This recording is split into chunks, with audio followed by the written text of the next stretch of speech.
بسم اللہ الرحمن الرحیم۔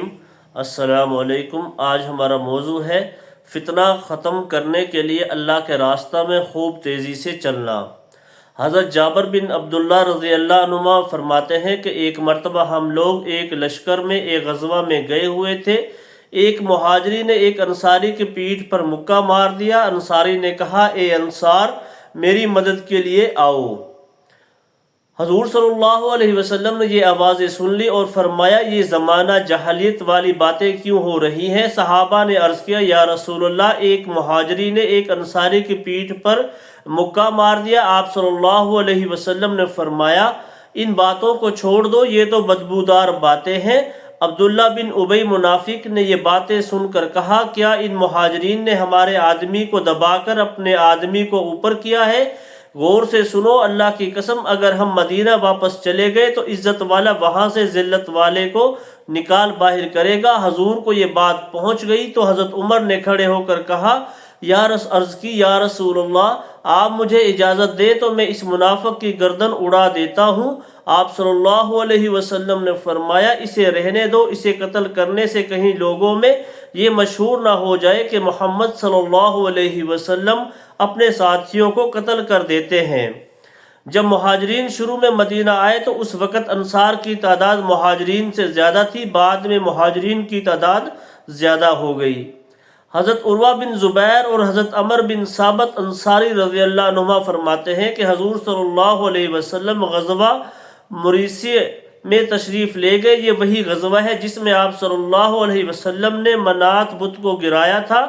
یہ بت فقا مشلل مقام اور سمندر کے درمیان تھا۔ چنانچہ حضور صلی اللہ علیہ وسلم نے حضرت خالد بن ولید رضی اللہ عنہ کو بھیجا تھا اور انہوں نے جا کر منات بت توڑا تھا۔ اس غزوہ میں دو مسلمان آپس میں لڑ پڑے، ایک مہاجرین میں سے تھے اور دوسرے قبیلہ نہر کے تھے۔ یہ قبیلہ انصار کا حلیف تھا۔ مہاجری اس نہری کو گرا کر اس پر چڑھ بیٹھے۔ اس بحری آدمی نے کہا، اے جماعت انصار، اس پر کچھ انصاری حضرات اس کی مدد کو آئے، اور اس مہاجرین نے بھی کہا، اے جماعت مہاجرین، اس پر کچھ مہاجرین اس کی مدد کو آئے۔ اس طرح ان مہاجرین اور انصار کے درمیان کچھ لڑائی سی ہو گئی، پھر لوگوں نے بیچ بچاؤ کرایا۔ پھر سارے منافقین اور دلوں میں کھوٹ رکھنے والے لوگ عبداللہ بن ابی بن سلول منافق کے پاس جا کر کہنے لگے، پہلے تو تم سے بڑی امیدیں وابستہ ہوتی تھی اور تم ہماری طرف سے دفاع کیا کرتے تھے، اب تم ایسے ہو گئے ہو کہ کسی کو نہ نقصان پہنچا سکتے ہو اور نہ نفع۔ ان جلابیب یعنی ایرے غیرے لوگوں نے ہمارے خلاف ایک دوسرے کی خوب مدد کی۔ منافقین ہر نئے ہجرت کر کے آنے والے کو جلابیب یعنی ایرا غیرہ کہا کرتے تھے۔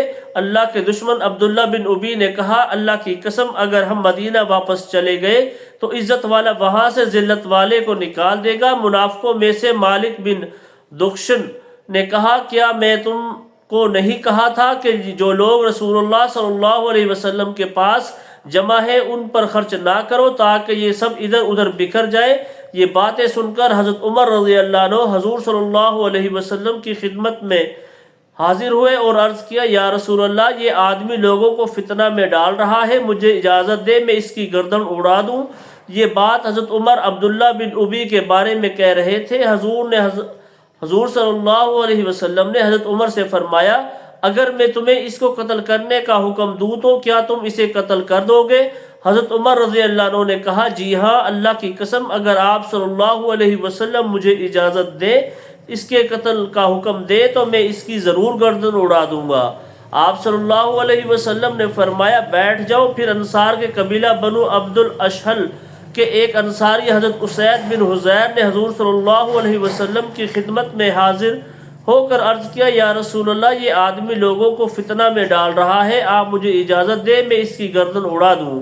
حضور صلی اللہ علیہ وسلم نے ان سے پوچھا کہ اگر میں تمہیں اسے قتل کرنے کا حکم دوں کیا تم اسے قتل کر دو گے؟ انہوں نے کہا، جی ہاں، اللہ کی قسم، اگر آپ صلی اللہ علیہ وسلم مجھے قتل کرنے کا حکم دے تو میں اس کے کانوں کے بندوں کے نیچے گردن پر تلوار کی کاری ضرب لگاؤں گا۔ آپ صلی اللہ علیہ وسلم نے فرمایا، بیٹھ جاؤ۔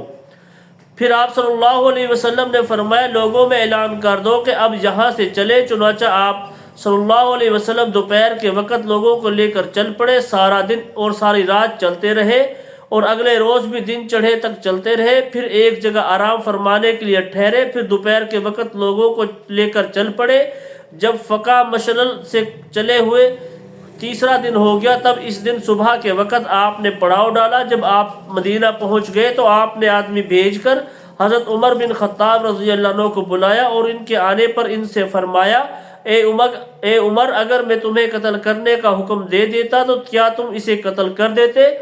حضرت عمر نے کہا، جی ہاں۔ حضور صلی اللہ علیہ وسلم نے فرمایا، اللہ کی قسم، اگر تم اسے اس دن قتل کر دیتے، چونکہ واقعہ تازہ پیش آیا تھا، اس وجہ سے اس وقت انصار کے بہت سے لوگ اس میں اپنی ذلت محسوس کرتے، اور اب چونکہ مسلسل سفر کرنے کی وجہ سے جذبات ٹھنڈے پڑ گئے ہیں، اس لیے اگر آج میں انہی لوگوں کو اسے قتل کرنے کا حکم دوں تو وہ اسے ضرور قتل کر دیں گے، اور اگر میں اسے وہاں قتل کر دیتا تو لوگ یہ کہتے میں اپنے ساتھیوں پر ٹوٹ پڑا ہوں اور انہیں گھروں سے نکال کر اللہ کے راستہ میں لے جاتا ہوں اور وہاں انہیں باندھ کر قتل کر دیتا ہوں۔ اس پر اللہ تعالیٰ نے یہ آیت نازل فرمائی جس کا ترجمہ یہ ہے، وہی ہے جو کہتے ہیں مت خرچ کرو ان پر جو پاس رہتے ہیں رسول اللہ کے، یہاں تک کہ متفرق ہو جائیں، سے لے کر کہتے ہیں البتہ اگر ہم پھر گئے مدینہ کو۔ ابن اسحاق نے اس قصہ کو تفصیل سے بیان کیا ہے۔ اس میں یہ بھی ہے کہ حضور صلی اللہ علیہ وسلم لوگوں کو لے کر سارا دن چلتے رہے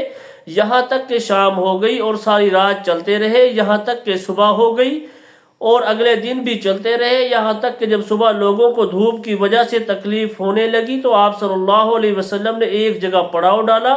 وہاں اترتے ہی زیادہ تھکن کی وجہ سے سب یکدم سو گئے۔ آپ صلی اللہ علیہ وسلم نے ایسا اس لیے کیا کہ ایک دن پہلے عبداللہ بن ابی نے جو فتنہ انگیز بات کہی تھی، لوگوں کو اس کے بارے میں بات کرنے کا موقع نہ ملے۔ جو کچھ پڑھا ہے اللہ تعالی ہم سب کو اس پر عمل کی توفیق عطا فرمائے۔ السلام علیکم۔